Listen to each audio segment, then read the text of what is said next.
We're now going to hear from María Binetti from Argentina. María Binetti has a PhD in philosophy. She is a researcher in the area of contemporary and feminist philosophy and is the WDI country contact for Argentina. Her talk is entitled Gender Politics for All Genders. So over to you, Maria, and thank you very much for coming. I will give you some updates from Argentina and Latin America a little bit. Argentina, you know, was a pioneer and leader in legal change of sex by self-declaration. Over the last 10 years, 12,650 people have changed their legal sex, among them many children under the age of 6.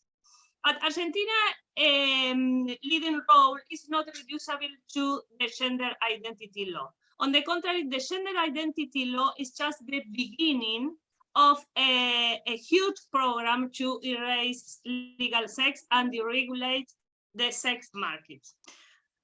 This program starts with the registration of gender identity in the place of legal sex and ends with the legal sex replaced by the free proliferation of gender identities. In the between of this plan, there is also a two-sided process. On the one side, the internal implosion and fragmentation of sex into characteristic expression parts, continuums, spectra, more or more spread.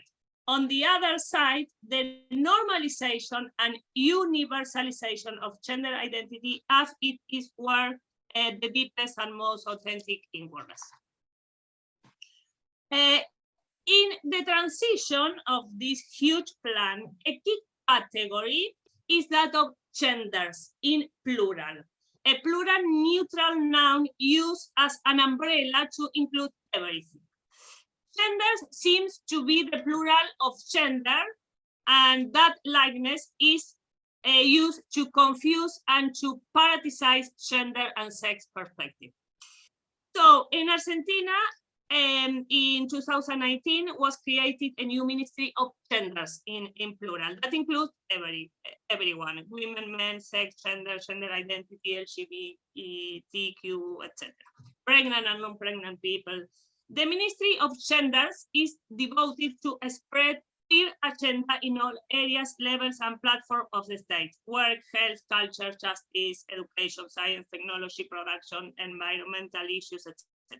To do that, the state invests an annual budget of 3.4% of the gross domestic product to implement this gender plan. About 5 times more than the budget of the Ministry of Defense, for example. Sex erasure also demands a radical transformation of language aimed at making sexual difference invisible. I'm going to focus on this control of the language, typical of totalitarian states. The government, along with the Ministry of Genders, are making a great effort to institutionalize the so-called inclusive language. And in order to do that, they created what is called the renaming guide. The purpose of this renaming guide is, I quote the document, making visible all persons recognizing sexual and gender diversity. So this renaming guide has to learn to everybody how to use this new language.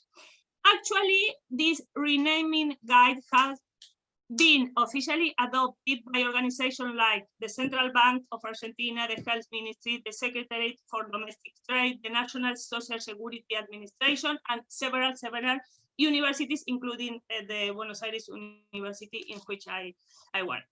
And also the ministry and the state also created a program for popular schools in gender and diversity to learn how to speak. I'm gonna draw the attention on 3 particular cases of this renaming agenda. The first case is the case of care, the idea of a sustainable care. I guess it is important and deserve full attention, this case of care, because care is the new neutral. What genders in plural are to sex or sexual difference, care is to maternity. Queer ideology is going forward under the euphemism of care. This new paradigm talk of society of care and economy of care, also universal and human right to care. To turn care into a universal right is the new goal in order to expand the market of care through the state and private corporations. I'm going to put a concrete example that is being taking place now in Buenos Aires. In Buenos Aires, next month, there will be a 15 regional conference on women organized by the Economic Commission for Latin America and the Caribbean, which is an organ of the United Nations. The topic of this conference is the society of care as a horizon for a sustainable recovery with gender equality. We had access to some documents prepared for some NGOs regarding this conference of the Economic Commission, and surprisingly, the documents don't mention at all mothers, maternal care, or maternity. Instead, we find the neutral term, genders, person, caregiver, family caregivers, people who care, people who is care, etc. But maternity, mothers disappear. Actually, they are also used to criticize maternalism and maternal states. Care is supposed to be a right, but a right for persons and of persons. The purpose is to professionalize and prioritize care, turning it into a dynamic sector for economic recovery in which state, private sector, unions, etc., multiply the care economy. In this care economy, mothers, maternity disappear, the social function of maternity recognized by CEDAW has disappeared. There are no specific policies for mothers as such, no recognition, no name of mother, no empowerment of women as mothers. So the recognition for women is to be introduced in the market and the care of the market, designed and supervised by men. But at home, mothers have to work for free. So with a group of people, Disha, Lara, and Isabella, particularly from Brazil, Nidia, we are preparing a letter to this Economic Commission to remember them the CEDAW and the social function of maternity. In this vein, also in Argentina, the Ministry of Genders is focused on a bill for an integral care policy system that recognizes and includes all genders. The bill plans to extend leave for pregnant and non-pregnant personnel, actually 126 days of leave for pregnant personnel and 19 for non-pregnant personnel. The idea is so to promote policies to democratize and take care within home, in home, without gender-based discrimination. Mothers disappears also here. That is one case of this renaming agenda. The second case is that I want to address is the official forms in which the option of sex has been conflated with gender and redefined as a, I quote, gender assigned at birth. It defines a position that is social, non-natural, marked by inequality, violence, and violence in relation to the male gender. So sex became a gender assigned at birth, and we have also two kinds of genders, the gender assigned at birth and the gender not assigned at birth.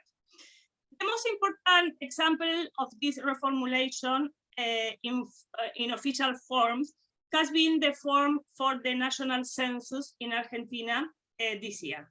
The census form counted 3 sexes registered at birth and 8 genders, identities not assigned at birth. Remember that in Argentina we have 3 sexes. Since last year, Argentina recognizes a non-binary or unspecified sex. So in this form, we had 3 sexes and 8 gender identities.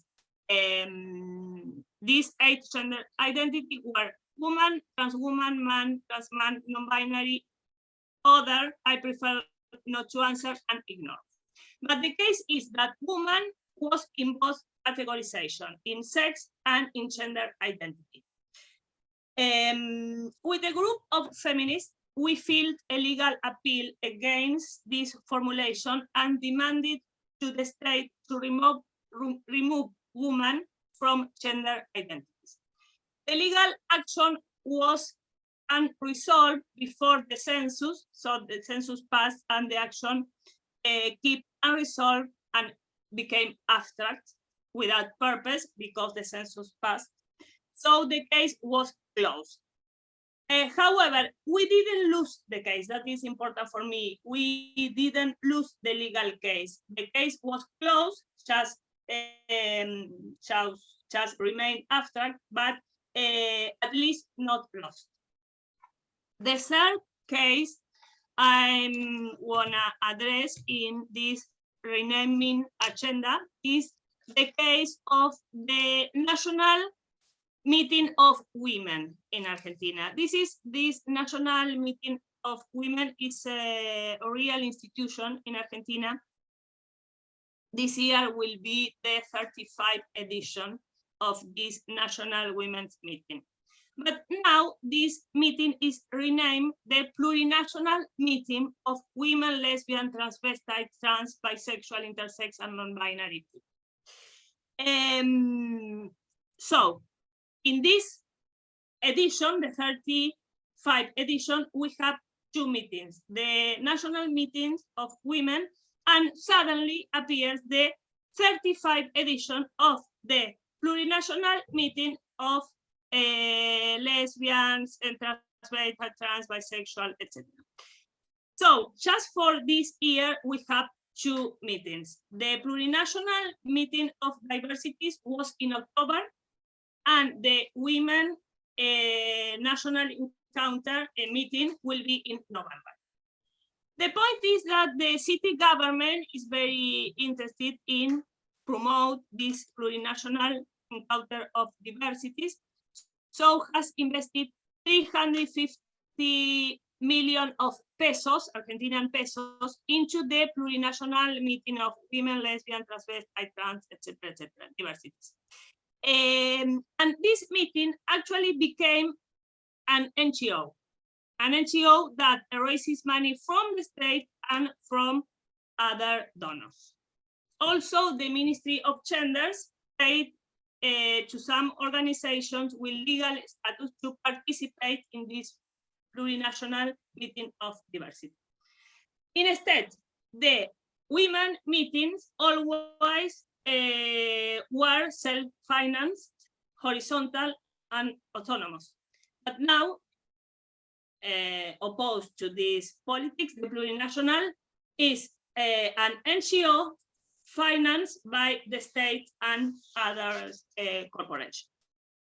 So we will attend this women meeting in November, but the organization of the women meeting is under a huge pressure to reunify both encounters, both meetings, under the umbrella of the diversities. So we are fighting to keep the women encounter because it is a real institution, but we are in the middle of the fight and we don't know if we will be able to keep them. We hope, yes, we can keep the women meeting, which is a real institution in Argentina. So that was a brief update. of our context, and thank you so much for the chance to be here.